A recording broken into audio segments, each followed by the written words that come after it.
Welcome back to Dead to the Code. This is Chris. And this is Ian. And Ian, we are finally back after probably what was that about 2 weeks off? Yeah, a little bit longer. We're getting a little longer with the time off, but excited to talk about this show now.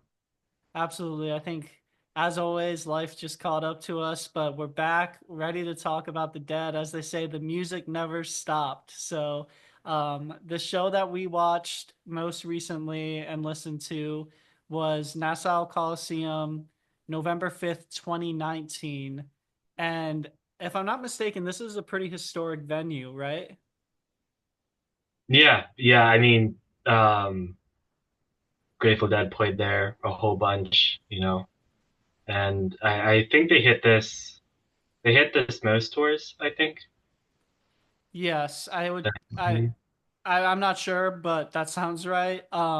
This was part of a fall fun run in 2019, and that fun run I remember very well. They started Mhm. October 31st on Halloween night in New York City, and they played a November 1st show at Madison Square Garden as well. Then they hit Nassau for 2 nights, and then they hit Campton Coliseum for 2 nights, and we were fortunate enough to go to those two Yeah, shows. yeah, we were there. Yeah. Yeah, it was I don't think they had done well, they had done fall shows before, but this was like from what I remember, like didn't seem like it was gonna happen, and suddenly they were gonna do like, okay, we're gonna do this like quick mini tour. But yeah, we were lucky enough to get tickets and see two shows back to back for the first time. Absolutely. And it reminds me because it's around Halloween time of Billy String's Halloween shows, which we're going this year in Baltimore. And it will be my first time at a Billy String show. So I'm very excited to experience it. I wanted to ask you, what should I expect for Billy String's Halloween show? Well, you're gonna have to wait until like early October because for every Halloween show, there's a theme. For those of you that follow Billy Strings, last year was "Oh Billy, where art thou?" off of the movie "Oh Brother, Where Art Thou?" Uh, but he's done like wrestling, he's done Lord of the Rings, he's done a couple others I can't remember off the top of my head. But normally, like beginning of the month, they'll release a theme, and then you have a month to get ready if you want to dress up alongside them. I'm so excited. And that's pretty special that he's been doing the Halloween shows in Baltimore. Has that become like the thing? Like Baltimore's the spot for Billy String's Halloween? Um, well, last year was the first year, and then obviously it was kind of surprising that he was coming back to Baltimore specifically. I heard some people kind of rumors saying that like it's a thing, or maybe it was just sort of a coincidence to work out Okay. schedule nights, but excited to have that show back. Yeah. Well, I'm excited, and I just know there's a lot of overlap between the Billy Strings community and the Grateful Dead community, so I felt it was relevant. So yeah, looking forward to that. But we can talk about the show that we watched or listened to. I overall high level thoughts loved this show. The first set was like banger after banger, and we'll get into the specific songs that compromised the set. But yeah, I just overall thought this was a really solid show, and it was really exciting to see the set list kind of take form. Yeah, I really like. So this just showed up on my like recommended to listen to. Like there's always a couple shows that are up there. So I decided to pick it whenever we're talking about doing the next show. I agree with you. I really like the beginning. Um, I think a couple of these songs are like one of the best versions of some of the songs that they've done. So Ooh, okay, a little spoiler alert. Excited to get into that a little bit more. We start out with Jack Straw, and before we even actually talk about that, I did note it was good to see Billy back on the drums because I feel like a lot of the shows that we've been doing have been Jay Lane because we've been doing more right, recent ones. right. So going back to 2019, we got Billy on the drums. So it was good to see him. But yeah, we start out with Jack Straw, and I just wanted to note I think this song works especially well as an opener because I love the like prolonged intro to this song. It's just so Yeah. serene and peaceful sounding. I just really love the introduction. Yeah, that's what I was gonna say to begin with too. I know like the official Dead and Company um, YouTube channel has released this song as the opener. I think it was like LA. It was a different year. Yeah. Um, just a version I listened to a lot. Um, it's a very easy song to kind of just fall into to start out. I always like the songs that um, John and Bob share the lyrics. I think that's always fun. It's like a song that can kind of get everyone get everyone warmed up for the show. Yeah, I think this is gonna sound a little morbid, but the other day I was thinking like Jack Straw might be the last song that I want to listen to on this earth. Like there's something about it where That's like a high bar. it That's a big deal. it really is, but it hit me one day and now I can't get that thought out of my head. Like this is this is a great song. So it's maybe might be one of my favorites. Well, it is one of my favorites. It might be my favorite. Um and yeah, they were rocking out during it. Overall, just a really solid opener to the show. Um, and then we go into Deal next, and from the first like chuck of the guitar, I knew that it was gonna be Deal. Like you just hear that like dun dun dun, like that like little. I just knew right away. Yeah, very seamless. Like I listened to this show a couple times, and especially the first set I really like, so I listened to it even more outside of for this podcast. And every single time I would be like halfway through Deal, and I would have like, and I like zoned out, and I come back and I'm like, wait, what did I listen to Jackstraw? And I'm like halfway through, like getting into like the second verse of Deal. They seem I think, well, they have sort of like the Western vibes that they maybe are more similar. But I think this version specifically, they kind of blend together very well. Oh, that's really good insight. Yeah, I did notice that Jeff sounded really good on this version of Deal.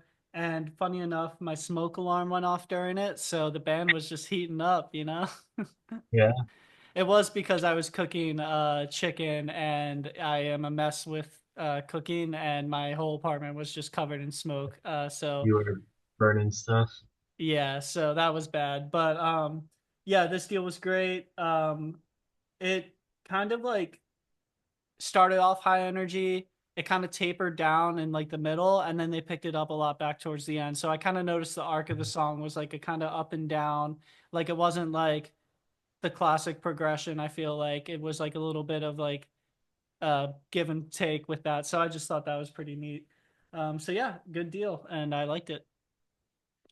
Yeah, And and now we're coming out of the first two songs, like already 26 minutes into the set, like two pretty, longer songs to start out.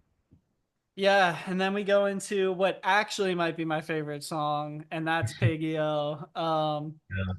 So at what point, Ian, when you were listening to this show, were you like, you know what, I gotta text Chris. This is the show that we're gonna listen to for the pod. Was it kind of right away, Um, or was it a few songs in? I don't remember. I had already been listening to it. Do you remember what I said or just like send I it to think you as I was listening to it? I think you were like, "Hey, I've been listening to this show. If you want to do this next for the pod," and I just was curious at like which point, which song that Yeah. you decided. I mean, I think it was in here. I think it was like within the next couple songs. I don't remember exactly. Right. Well, Piggy-O is an excellent song. It's a great Old Man Bob song because it's like somehow it gets wiser with age. So I thought it sounded really nice. There was a little bit of feedback. I don't know if you caught that on the audio, like a little bit of that like high screeching noise. So Bob was fighting through that a little bit, but he did a good job carrying the song forward. And there was a really pretty solo by John in this song as well that I noted. Yeah, it's a song that is sort of like a staple, one of like their suite of traditional songs that kind of are played very often along with a bunch of the Grateful Dead songs. And also like a little bit of tone shift, kind of like how you mentioned with Deal, like Jack Straw and Deal for the most part were pretty fast paced, and then Yeah. they kind of come down and slow the tempo a little bit with this song. Yeah, fun fact, Peggy-O is played the most on a Saturday. I just a fun little tidbit. I'm looking at some stats about the song right now. It's been played 22 times total by the band, which is a little less than I would have anticipated. But yeah, really interesting stuff. Last time Peggy O was played was June 6th at Sphere, so they have brought it to Sphere. Um, Yeah. cool. Alrighty. And then we go into Brown Eyed Women, which I think we had on our last show as well. And funny enough, the last show that we listened to, I was like, this Brown Eyed Women is like one of the best Brown Eyed Women's. Like it just like really hit me. This one, I didn't think it was like one of the best Brown Eyed Women's. But what about you? Because you mentioned that there were some songs on this show that you think really stood out. Um, I was actually surprised about this. I'm always surprised with Brown Eyed Woman because I feel like I never have a good sense of where it's gonna be in the first set. Yeah. Enjoy normally the first set, I think. Um, it always feels like whenever I hear Brown Eyed Woman, I'm always like, oh wow, like they're really stacking the set with this too. Because like it always feels like it's already in a set that's pretty has a lot of great songs in it. Um, but I really liked it out of Piggy Out. It's still like I felt it kind of transitioned well. Yeah, it's funny that you say that. It does kind of catch me off guard a lot as well. It doesn't feel like it has like a typical spot in the set list, whereas some other songs like Here Comes Sunshine, which we're going to talk about a little later, is like typically an opener. Not always. But yeah, Brown Eyed Women kind of moves around more than some other songs. So that's a really, really interesting point. Um, yeah, I just thought overall though, I mean, I still really enjoyed this song. I thought it was good and it sounded good, but it wasn't like as much of a heater as like the last one was that we listened to, in my opinion. Um, but overall, still a really good song. And Yeah, no, then I agree. we get into some more of the fun stuff. Easy Wind is next, if I'm not mistaken. I believe it was Brown Eyed Women that's Easy Wind. Let me just double check that. No, it was Looks like rain. Looks Like Rain. I had a feeling I was off. Okay, so Looks Like Rain and Easy Wind. So Looks Like Rain, slowing it down a little bit, which I respect. You know, you have to do that. I enjoyed it. Another good Bob song. I think the solos are really pretty in this song. Yeah. So yeah, I would like to know more about Looks Like Rain as a song in general. But overall, I thought it would sound very nice. Yeah, I think this was one of the songs that I think is like a really good version of this song. Hmm. I feel like Looks Like Rain I feel like is one of the songs that you might get more people not liking as much. Yeah. Um I and in the ways that like are kind of classically like a Bob song, you know, this is written by Barlow off of Ace and maybe like a Hmm. little slower, a little bit more disjointed. I thought the pacing of this song and where it fits in the set were really good. And I think this was around the point where I texted you about this show. I think like this song or the next song. But I really enjoyed this version of the song. Okay, yeah, that's good. Yeah, I didn't know that it was like a Weir and Barlow song, so I learn more every time we do a podcast, which is great. So that's pretty neat, and that gives me a little bit more context into the song when I go back and listen. So I wonder if that will change my perspective a little bit. We go into Easy Wind after that, and this was one of the first times I've really listened to this song, like paid attention and like took it in. And I was kind of obsessed with it. I thought it was really cool. Yeah, this like this pairing of Looks Like Rain and Easy Wind feels like completely incompatible in some ways, but I think it just works so well. Kind of, you know, Looks Like Rain is dying down and Easy Wind starts up, and like I thought that was like a really fun transition in the show. Yeah, like Easy Wind has so much like swagger to it and like attitude. Um, and exceptional playing by John Mayer on this song. Um, and I was thinking that kind of a disappointment is like these are the songs that you don't necessarily get at like Sphere. Like is like these are like more of tour songs, right? When there's a little more time, a little more ability to pull up some of these deeper cuts. Even Mhm. looks like rain. Like I don't know how many times they've really played at Sphere, maybe a couple times, but They haven't played it. So like, mm, looking it up, they played it pretty not consistently, but they played it like every year or so, a couple times a year, up until 2019, this show, and they only played it three times after. They played it once in 2021, 22, and 23. And it looks like this has been kind of nixed from the Spirit shows, like you said. yeah, so that's just like kind of like that's what's nice about going back and like re-listening to these older shows. Um, is that you're like getting some of these songs that they're not playing at Sphere. It looks like Easy Win they have played once at Sphere, June 21st, 2024. But yeah, overall, just a really cool song. I really liked it. Might be my standout of the first set, and that says a lot when it was a pretty stacked set. Yeah, no, I think my favorite part, to be more specific, John has like the extended solo in the middle, and he comes back in. You kind of hear him coming back up to my throat, like, all right, all right, all right. Yeah, yeah, That was great. that's cool. And then we go into Cumberland Blues after that, and I just wrote in my notes, just like, wow, like that, what a cool way to end. Well, it doesn't end the set. There's one more song after this. But what a like spot to put Cumberland Blues in. We've already gotten like Jack Straw, Dio, Brown Eyed Women, Mhm. Easy Wind, and now we're getting Cumberland Blues, and I'm just like, this is like such a stacked set. Um, and as always, excellent back and forth with Jeff and John. It's like this Mhm. song, Brown Eyed Women.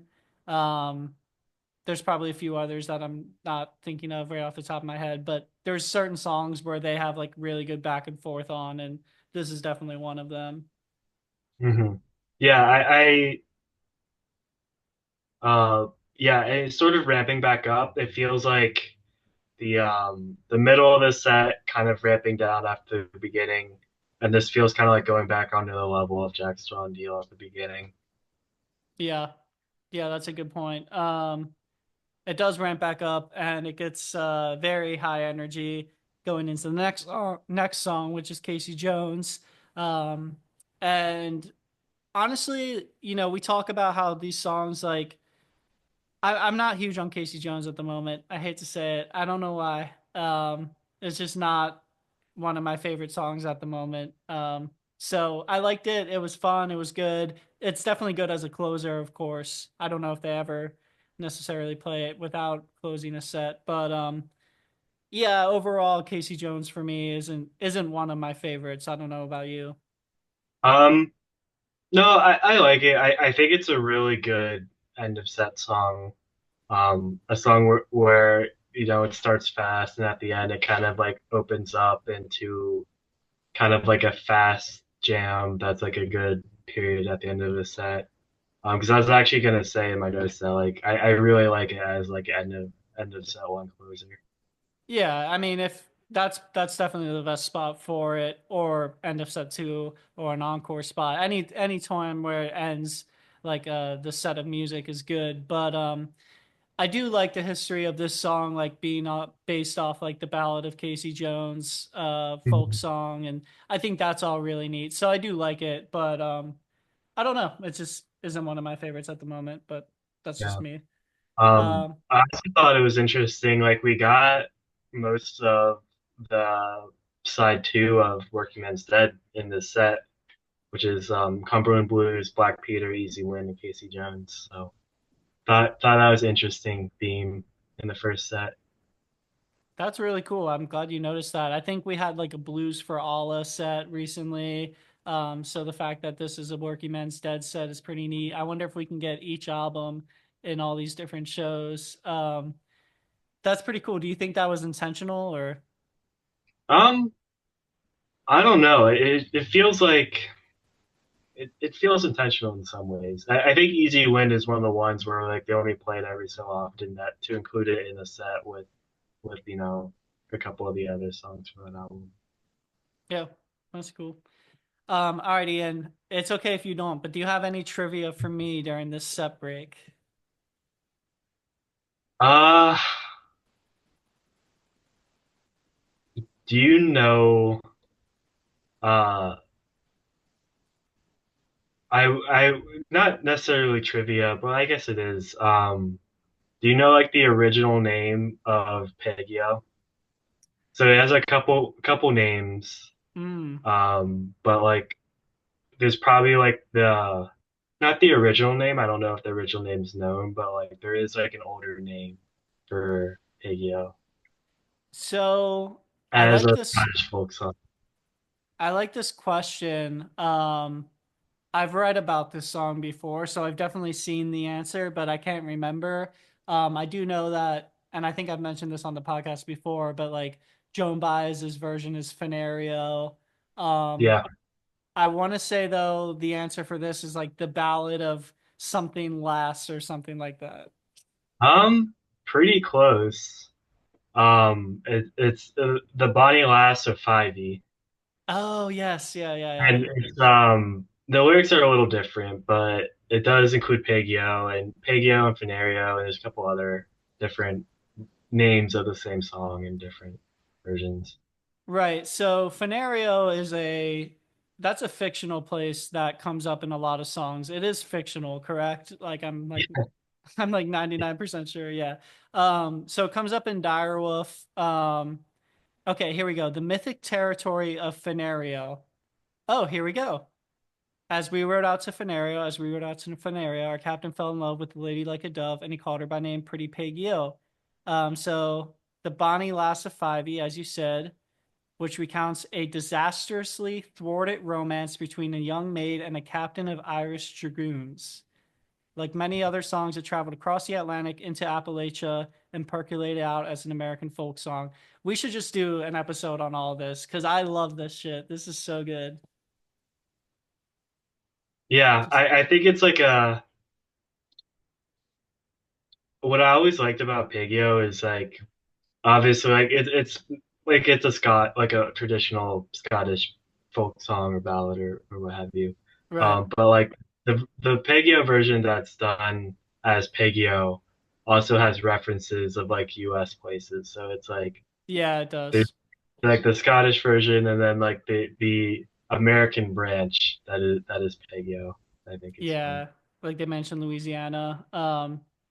Okay, last thing on this.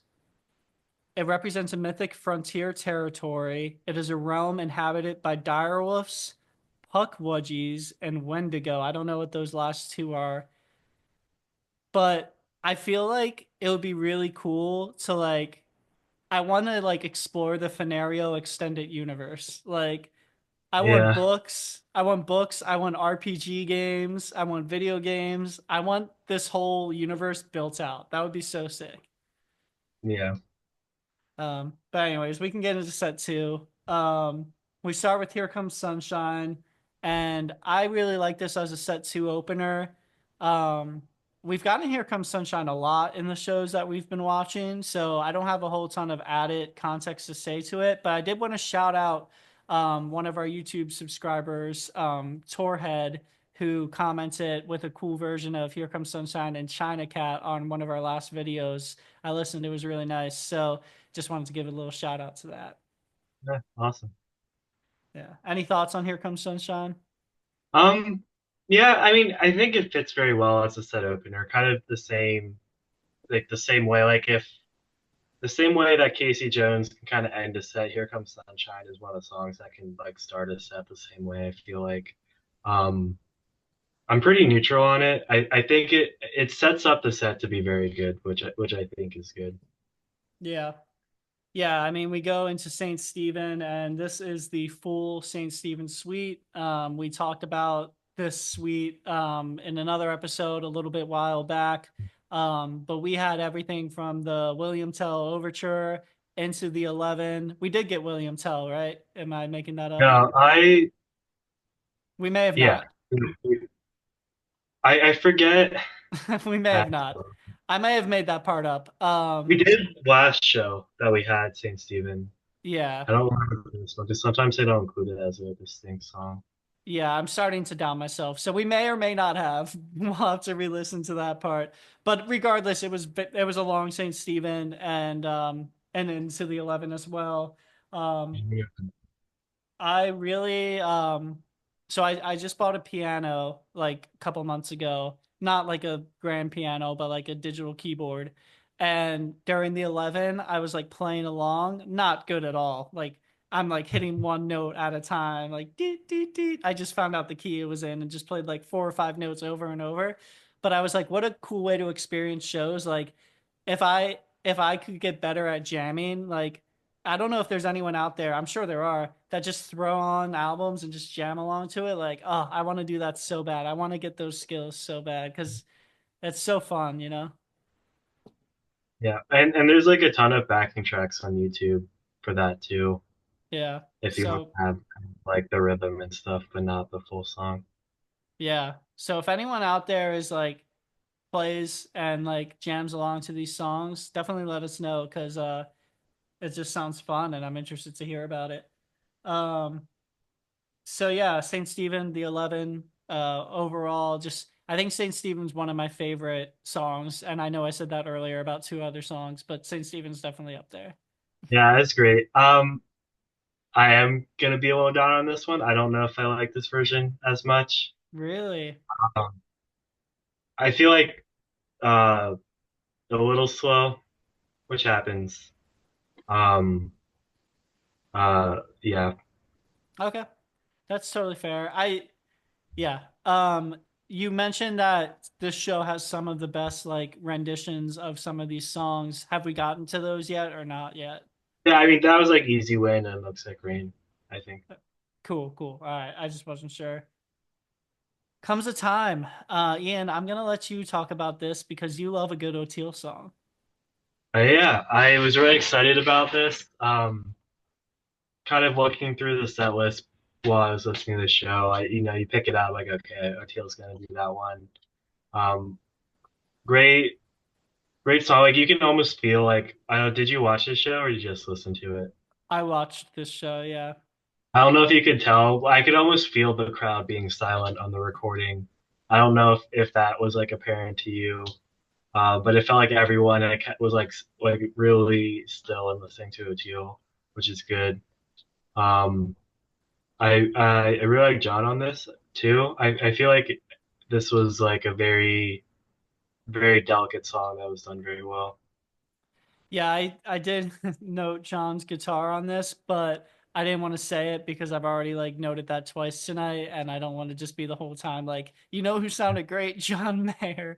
Um, but yeah, O'Teal crushed this. I really enjoyed it, and I still think we need to do a dedicated O'Teal episode because I want to talk about his life and his musical career because honestly, out of all the band members, he is up there in terms of like musical pedigree, I feel like that's a fair thing to say. Um like his resume is insane. And he definitely shows his chops here. So, I loved this song. It was really good way to I guess slow things down a little bit. I understand St. Stephen was a bit slower, but and I did confirm we did get William Tell and not St. Stephen. Um, so yeah, Comes a Time was great. And then I was surprised that we went into Going Down the Road here. And Ian, we were so close to getting No, Going Down the I that's what I wanted to mention. We're getting closer. We have them in the same set even now. Um, no, split by drums and space, but still like close. Eventually, we'll get them back paired together. But this is Yes. a great song. This whole set list was like not a ton of covers. I think two covers, three Yeah. covers. Um, the second traditional song to go with Big Yo. I love this song. It's like a classic, like Wild West traveling song. Um, I always love to see it. Yeah, it's such a cool song. I mean, the lyrics are like they're traditional, but they're like cool at the same time. Yeah, it's kind of got that Western vibe and just like some swagger and flair to it. So yeah, I really enjoyed it. There was really good. Yeah, I literally wrote in my notes, this song is so fucking cool. And John had some fun falsetto at the end of it, which is always Yeah, fun. Whether it's Bob, yeah, whether it's John, whoever does the falsetto, it's always fun. yeah. They were kind of going. I didn't know what the best way to say it was. They were kind of going into like almost an acapella into drums. Like Yeah. they dropped instruments like almost entirely, just had kind of like a rhythm going. Okay, I'm Um, glad you noticed that too. Yeah.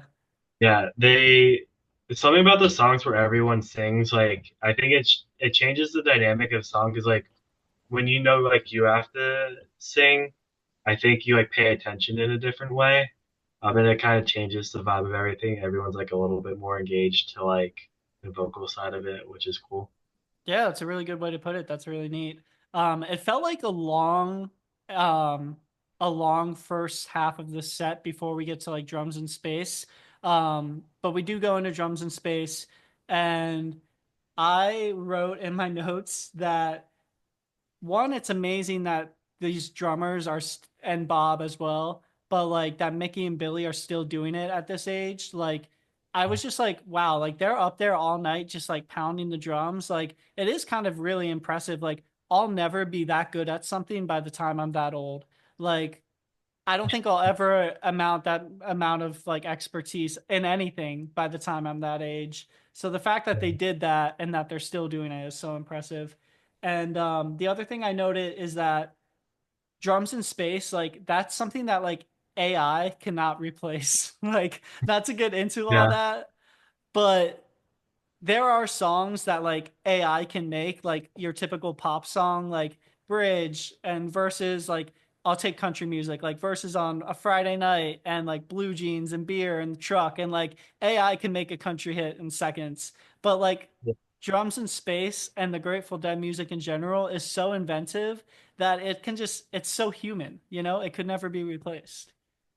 yeah. I it's always fun, especially where it is in the show, because it's like the show is like established at this point. Like it is like it's very easy at this point to kind of feel how the crowd is feeling, feel how the band is feeling. And in that sense, drums and space is kind of like a reflection of like, okay, where are they at now that like the show's been established. But then you also have a little bit of the show after, so it's like it, it's in a spot of the show where like I think lends itself to being kind of like a characteristic of the show. Right.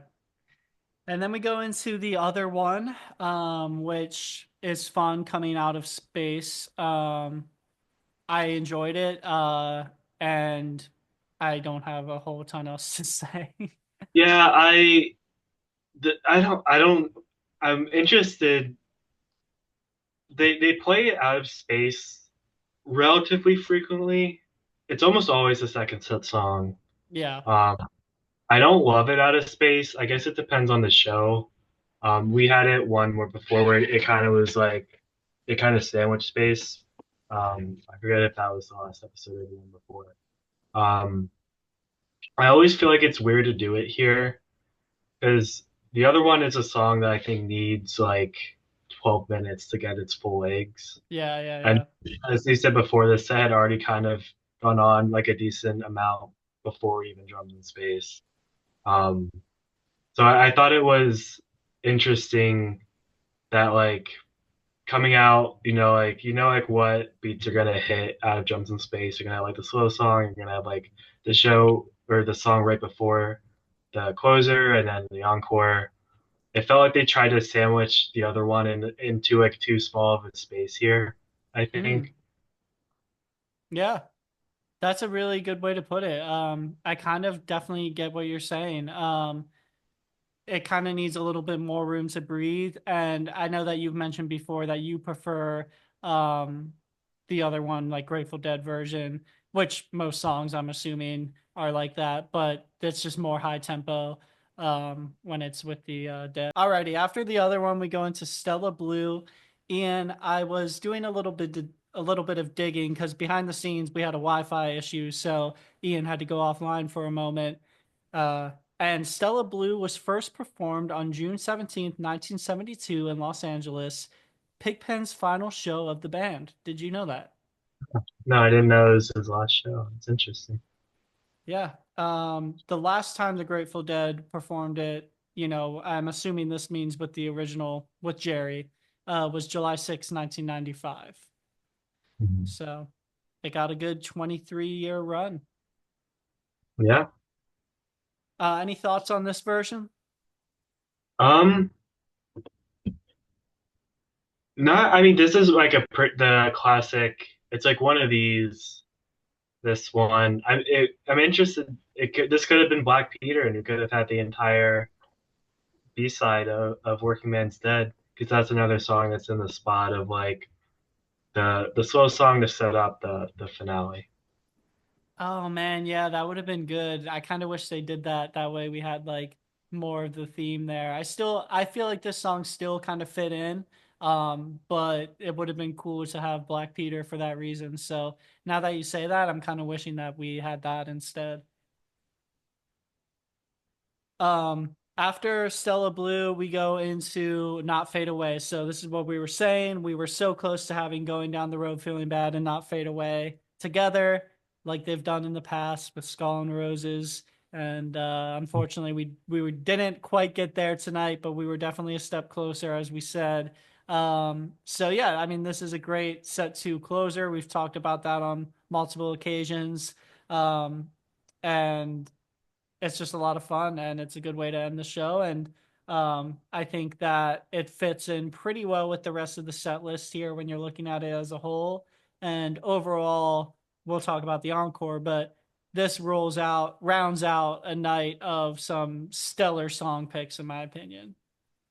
Yeah, no, I agree. I think kind of similar to how they did Going Down the Road Feeling Bad, where they slow down. They don't like go for like full acapella, but they slow down the lyrics.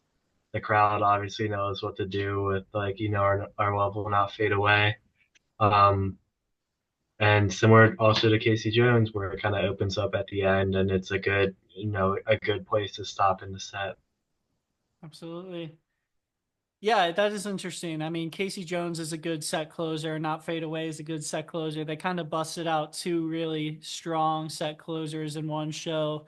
Um, and then we get US Blues as the encore, which honestly kind of surprised me here. I wasn't expecting US Blues. I don't know what I expected, but it wasn't US Blues. Yeah, I mean it's one that is the encore. Probably that also be a good thing to look up. I would say like one every 8 shows or so. Yeah. Like average out 3 years. I know we've had it a bunch of times at shows we've been to. Um, I don't know. I guess it's kind of close to like Veterans Day is beginning of November. The album artwork for this is also like a red, white, and blue, which obviously could just be like Grateful Dead, not necessarily like US. But um, I don't know if something was happening in 2019 where they wanted to be like a little, like in some ways patriotic. Yeah, that's a good question. I'm not sure. I know that this was the tour that before and not related to US Blues, not patriotic at all, but for a little bit of context on this show, Robert Hunter had just died previously to this tour. So I think this tour was a big, if I'm not mistaken, like a Ripple sandwich. I think they started with Ripple and I think they ended with it, if I'm not mistaken. I could be totally wrong there, but they definitely dedicated a lot of this tour to him. So as far as patriotic and Veterans Day, I can't confirm that part, but that does give us a little bit of context into the rest of this tour. Um, U.S. Blues, the last time it's been played by Dead and Company was the last show that I was at, and the poster is right there, March 21st, 2025. So that's the last time they've played it as of now. And we got that poster, and then over there, that's one of our Jiffy Lube posters. So I'm trying to Yeah, follow. 100%. Yeah, I'm trying to follow your leading, and you're a big poster guy. And when I went into your apartment, it would look so cool because you had so many different posters on the wall. So I'm trying to follow that vibe. Yeah, no, I do love the poster artwork that they get for these shows. Yeah. All right, so I think what we're going to do next is watch night two, round out this so night two in Nassau Coliseum, which would be this was November 5th. Fifth. What okay, so we're gonna watch November 6th, come back and talk about that. And then I think it's time that we take a break on the regular programming and do fun episodes. So we'll decide what that will be, what that theme will be. But we're gonna round this out, watch night two, and then do something like a little bit of a wild card episode. So we really appreciate everyone who listens. This is a fun hobby for Ian and I. So you guys helping make it into something where we're not just talking into the internet and we actually have some people listening is really cool. So we really appreciate that. Yeah, But yeah, I think that's all for today, unless there's anything else you want to say, Ian. I think we're good. We'll catch you next time. All right, see you all next time on Dead to the Co.